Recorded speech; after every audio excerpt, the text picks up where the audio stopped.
बच्चों जय हिंद। पिछले वीडियो में हम लोगों ने देखा कि जंतु एवं वनस्पतियों में वर्धी जनन की कौन कौन सी विधियां होती हैं। इस वीडियो में भी वर्धी जनन की कुछ वीडियो के बारे में हम चर्चा करेंगे, जैसे स्पोरुलेशन इन अमीबा, एनसिस्टमेंट परिकोष्ठन विधि आदि। आइए देखें। बच्चों यह चित्र जो है वो आपकी पुस्तक से लिया गया है, स्पोरुलेशन इन अमीबा। इस विधि में अमीबा किस प्रकार से प्रजनन करता है इसकी चर्चा करें। सर्वप्रथम अमीबा अपने शरीर को लंबे आकार से गोलाकार में परिवर्तित कर देता है। तत्पश्चात अमीबा के शरीर में पाया जाने वाला जो केंद्रक है, केंद्रक की केंद्रक कला नष्ट हो जाती है और केंद्रक कला के नष्ट होते ही उस केंद्रक में पाए जाने वाले लगभग 500 कण पूरे कोशिका द्रव्य में बिखर जाते हैं। आप देख सकते हैं कि यह केंद्रक कला टूटी हुई है। केंद्रक कला के टूटते ही अनेकों कण कोशिका द्रव्य में बिखर जाते हैं। इन्हें कहते हैं क्रोमेटिया, क्रोमेटिन पार्टिकल। और 3-3, 4-4 ऐसे क्रोमेटिया कणों के समूह बन जाते हैं। प्रत्येक समूह के चारों ओर नई केंद्रक कला का निर्माण हो जाता है और इस प्रकार एक मात्र अमीबा के कोशिका द्रव्य में अनेकों नए केंद्रक बन जाते हैं। और उसके बाद क्या होता है, आइए देखें। बीजाणु जनन, यह प्रतिकूल दशाओं में अमीबा में पाई जाने वाली अलैंगिक प्रजनन की विधि है, परंतु कुछ वैज्ञानिक इसे वर्धी जनन की विधि के रूप में भी मानते हैं। अमीबा कई बार लगातार द्विविभाजन करने के पश्चात जब तनाव की स्थिति में होता है तब इस विधि द्वारा वह प्रजनन करता है। इस विधि में सर्वप्रथम केंद्रक की कला अर्थात केंद्रक के चारों ओर पाए जाने वाली दीवार नष्ट हो जाती है तथा केंद्रक में पाए जाने वाले क्रोमेटिया, जिसके बारे में मैंने पहले बताया, या क्रोमेटिन पार्टिकल्स 2-2, 3-3 के समूह में कोशिका द्रव्य में बिखर जाते हैं। बच्चों अमीबा के केंद्रक में लगभग 500 क्रोमेटिन कण पाए जाते हैं जिन्हें क्रोमेटिया कहते हैं। 2-2, 3-3 के समूह में वो केंद्रक के कण बिखर जाते हैं और प्रत्येक कणिका के समूह के चारों ओर नई केंद्रक कला का निर्माण हो जाता है। इस प्रकार एक मातृ अमीबा के कोशिका द्रव्य में अनेकों पुत्री अमीबी, जिसे न्यूक्लियाई कहते हैं, बन जाते हैं और प्रत्येक के चारों ओर कोशिका द्रव्य की सूक्ष्म मात्रा एकत्रित हो जाती है। देखें, ये जो केंद्रक बन चुके हैं ऐसे छोटे छोटे, इनके चारों ओर केंद्रक कला का भी एक पतला आवरण बन जाता है और ये देखिए एक आवरण और बन जाता है। तो भीतर वाला जो आवरण है वो केंद्रक कला है। तत्पश्चात कोशिका द्रव्य की सूक्ष्म मात्रा उसके चारों एकत्र हो जाती है और इसके फलस्वरूप ऐसी रचना बनती है।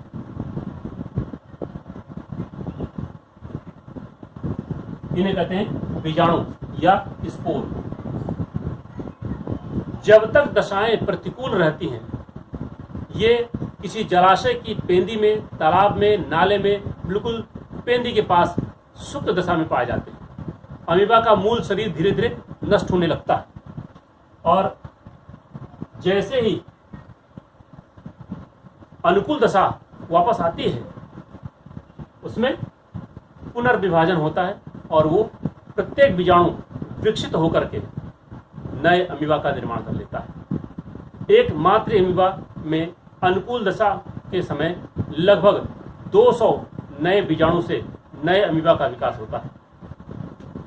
बीजाणु जनन की विधि में लगभग 200 की संख्या में सूक्ष्म बीजाणुओं का निर्माण एक मात्र अमीबा के शरीर में हो जाता है और प्रत्येक बीजाणु का जो आवरण होता है वो रक्षात्मक और कठोर होता है, जिससे कि प्रतिकूल दशाओं में तेज धूप, क्योंकि मैंने पहले बताया प्रतिकूल दशाओं में जलाशयों का जल कम हो जाता है, हो सकता है समाप्ति भी हो जाए, तो सूर्य की तेज किरणों से उस आवरण ने अंदर के कोशिका के द्रव को और केंद्रक को बचाया। तो यह आवरण बीजाणु के चारों ओर जो आवरण है वह रक्षात्मक आवरण होता है,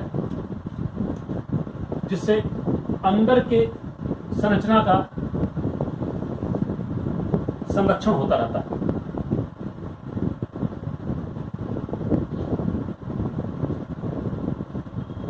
अमीबा के शरीर में जो शेष बचा हुआ कोशिका द्रव होता है, जब लगभग 200 बीजाणु बन गए तो भी कोशिका द्रव की कुछ मात्रा शेष रह जाती है, वह संभवतः उत्सर्जित हो जाती है, समाप्त हो जाती है। सभी बीजाणु के समान जो रचनाएं होती हैं, वो जैसे ही मातृ कोशिका की कोशिका कला अर्थात अमीबा का जो आवरण है जैसे वो फटता है, वो सब के सब बाहर जलाशय में मुक्त हो जाते हैं।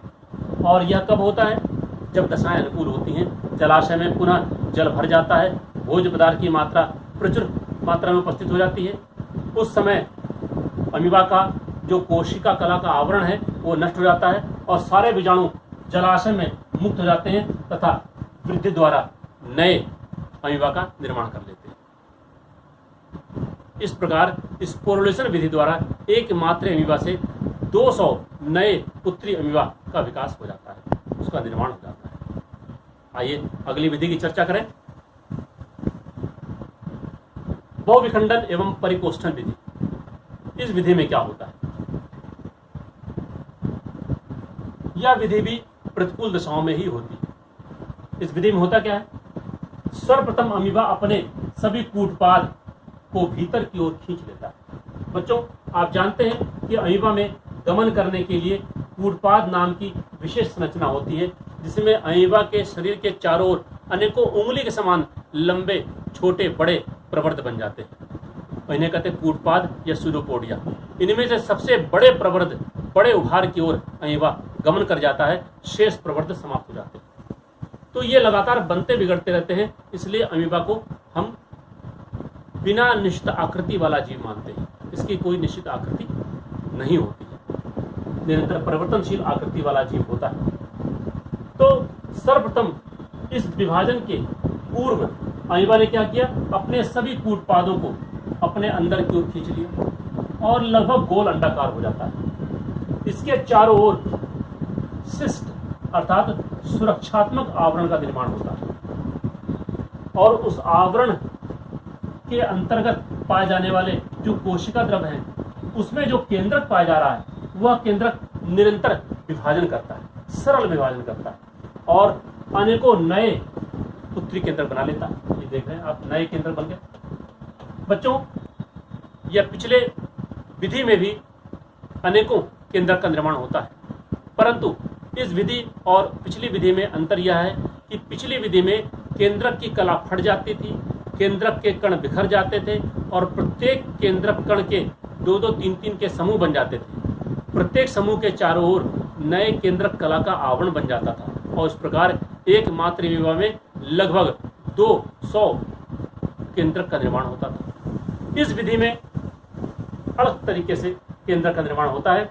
इस विधि में अमीबा के केंद्रक की कला फटती नहीं है, उसकी कणिकाएं बिखरती नहीं है, बल्कि अमीबा का केंद्रक सरल विभाजन द्वारा निरंतर विभाजित होते हुए अनेकों नए केंद्रक बना लेता है। तो अनेकों केंद्रक इसमें भी बन रहे हैं, पिछली विधि में भी बनते थे, लेकिन बनने की प्रक्रिया में अंतर पाया जाता है। देखें,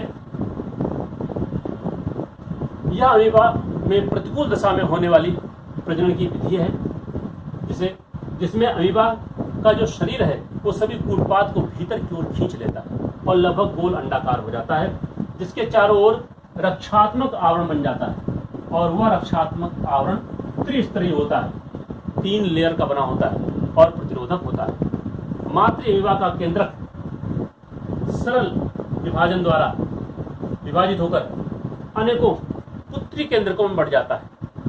पिछली विधि में लगभग 200 पुत्री केंद्रक बनते थे, इस विधि में 500 से 600 नए पुत्री केंद्रक का निर्माण होता है। तत्पश्चात प्रत्येक पुत्री केंद्रक के चारों ओर कोशिका द्रव की सूक्ष्म मात्रा एकत्र हो जाती है, जैसा कि पिछले विधि में देखा था, और एक मातृ अमीबा के शरीर में अनेकों छोटी छोटी संरचनाएं बन जाती हैं, जिन्हें हम सूडोपोडियोस्पोर या अमीब्यूली कहते हैं। आइए देखें, ये सूडोपोडियोस्पोर बन गए।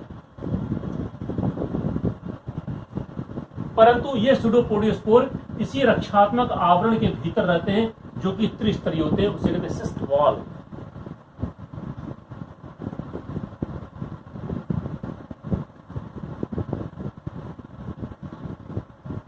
प्रतिकूल दशा में प्रत्येक मात्र एमिबा के कठोर आवरण को हम कहते हैं सिस्ट या परिकोष्ठन, जो बाहरी प्रतिकूल दशाओं से अंदर के कोशिका द्रव केंद्रक आदि की सुरक्षा करता है, और अनुकूल दशा आते ही यह आवरण नष्ट हो जाता है।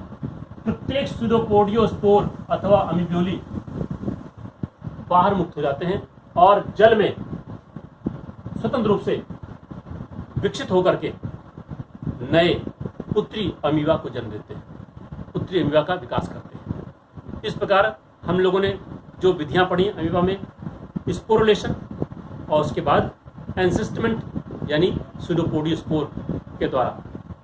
बच्चों, आप देख सकते हैं